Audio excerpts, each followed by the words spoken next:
이날 패배에 현지 팬들은 메시, 네이마르가 필요해. 유로파 리그나 나가라 등의 반응을 보였고 아래의 사진을 올리며 조롱하고 비난했습니다. 계속해서 주도권을 잡고 공격했으나 뚫어내지 모습이 정말 답답했습니다. 가장 위협적인 장면이 89분에 이강인 선수가 혼자서 바디페인팅으로 흔들고 슈팅한 게 골퍼스트를 강타한 것이었습니다. 이게 들어갔어야 했는데 정말 아쉽습니다. 파리를 구하는 동점골을 기록할 수 있었는데 정말 아쉬웠습니다. 이 슛에 대해 현지 팬들은 잠깐만요. 이강인 선수가 더 뛰었으면 지금쯤 이겼을 거라고 하기에는 좀 너무 이른 것 아닌가요? 아마 아닐 거예요. 그는 왼발잡이라 왼쪽에 있으니 다소 제한적인 움직임이 보이고 고립되는 것 같아. 너무 힘이 들어간 것 같아. 아쉽다. 더 많은 시간이 주어졌어야 했어요. 지금쯤은 이겼을 겁니다. 확실히 그가 들어오면 상대가 무너지는 모습이 나타나 등의 반응을 보였습니다. 이날 경기 후 인터뷰에서 루이스 엔리케 감독은 좀 미친 경기였습니다. 우리가 경기를 아주 잘 시작한 것 같아요. 골을 넣었으니까요. 하지만 우리가 통제력을 잃은 순간이 있었습니다. 우리는 일거수일투족 힘든 상황에 접어들었습니다. 우리는 그런 면에서 강팀이지만 그들도 마찬가지입니다.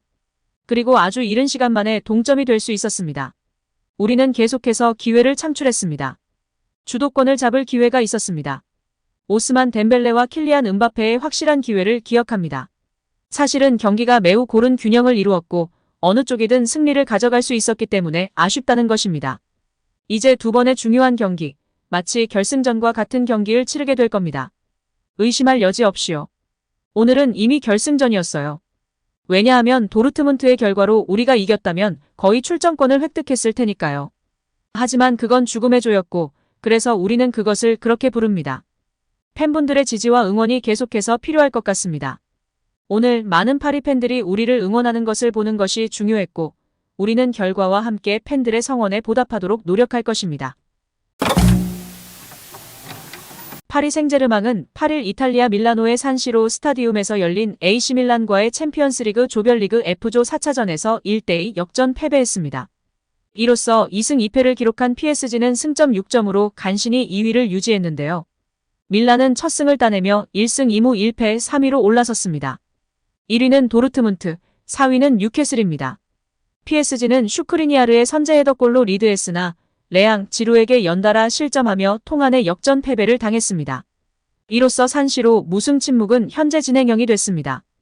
이강인은 후반 60분 교체 투입됐는데요. 경기 전 PSG 소식에 정통한 호킨스 기자의 보도에 선발 출전이 불투명했었습니다. 호킨스 기자는 SNS에 PSG 선수들이 훈련을 하고 있는 영상과 함께 PSG 선수들은 밀란전을 앞두고 마지막 훈련을 진행했다라면서 이강인은 단체 훈련에 참가하지 않았다라고 전했는데요. 단체 훈련에 참석하지 않은 것이라면 개인 훈련은 소화했을 가능성이 있기에 이강인의 부상을 확답하는 건 시기상조이지만 경기 전 마지막 훈련에서 단체 훈련을 소화하지 못한 건 몸 상태가 100%가 아니라는 의미일 수 있기에 이강인의 선발 출전이 어려울 것으로 예상되었습니다.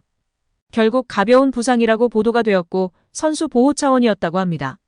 이날 60분에 교체 투입되었습니다.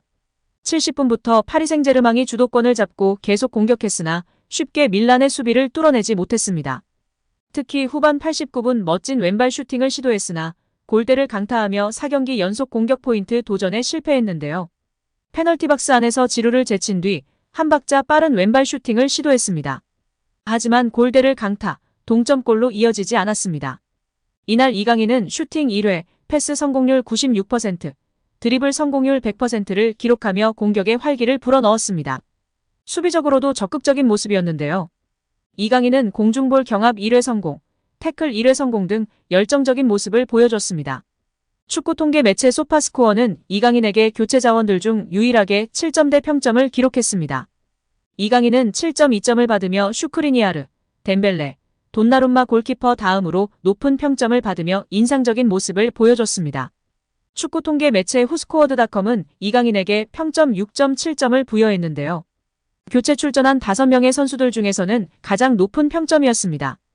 이날 이강인 선수를 대신해 선발 출전했던 비티냐는 6.2점, 6.9점을 받아 이강인 선수보다 존재감과 활약이 미비했다고 볼 수 있습니다. 결국 PSG의 끈질긴 추격전에도 결과는 달라지지 않았고 결국 밀란에 패하면서 1위 진입에 실패했습니다.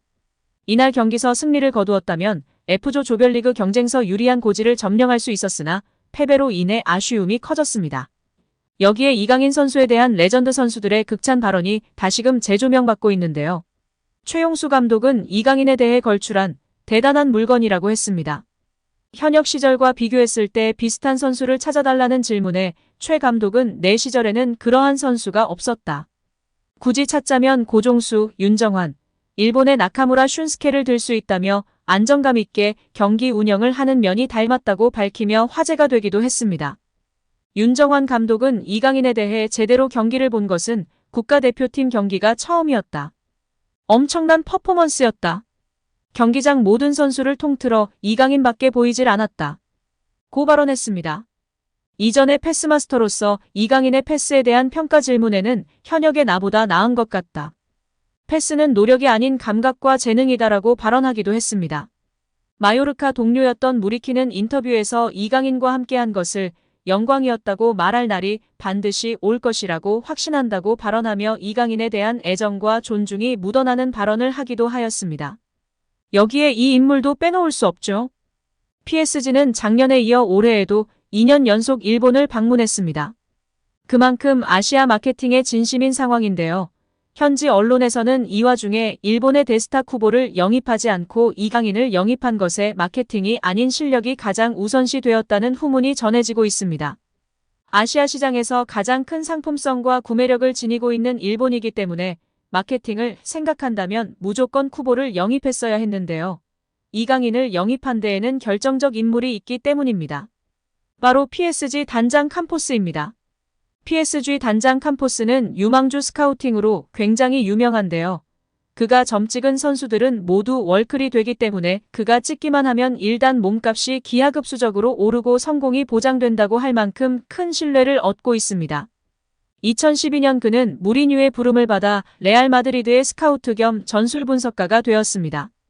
부임 당시 언론의 비판을 받았지만 그는 레알 마드리드에서 카르바알과 카세미로의 잠재성을 알아보고 팀에 추천했습니다. 무리뉴가 레알 마드리드를 떠난 이후 캄포스 역시 레알 마드리드를 떠났는데 그가 새로이 자리 잡게 된 팀은 당시에 구단주가 바뀌면서 재정이 넉넉해졌던 AS 모나코였습니다. AS 모나코의 기술 이사로 자리 잡게 된 캄포스는 라다멜 팔카오, 주앙 무티뉴 하메스 로드리게스 등의 선수들을 영입하는 것을 주도하며 그의 안목이 주목받기 시작하였으며 구단주가 소송으로 인해 재정적으로 다소 어려움을 겪게 되자 유망주 영입에 발을 내딛었습니다. 캄포스는 베르나르도 실바 파비뉴 토마 르마 앙토니 마샬 킬리안 음바페를 AS 모나코로 영입하며 팀의 미래를 위한 전력을 구축해내며 다시 한번 찬사를 받았습니다. 이후 AS 모나코를 떠난 그는 릴의 부름을 받아 그곳에서 단장직을 맡게 되었습니다.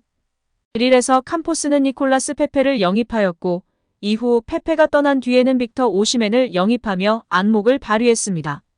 열거한 선수들 모두 월클이 되었거나 월클급의 수준급 선수들이 되었습니다. 이런 여러 대박 상품을 배출해 명성을 높였습니다. 지난 2022년부터는 PSG 단장으로 활약 중인 상황입니다. 오늘 영상은 여기까지입니다. 끝까지 시청해주셔서 감사합니다. 늘 건강하시고 더 좋은 영상으로 찾아뵙겠습니다. 구독과 좋아요도 잊지 마시고 부탁드립니다. 감사합니다.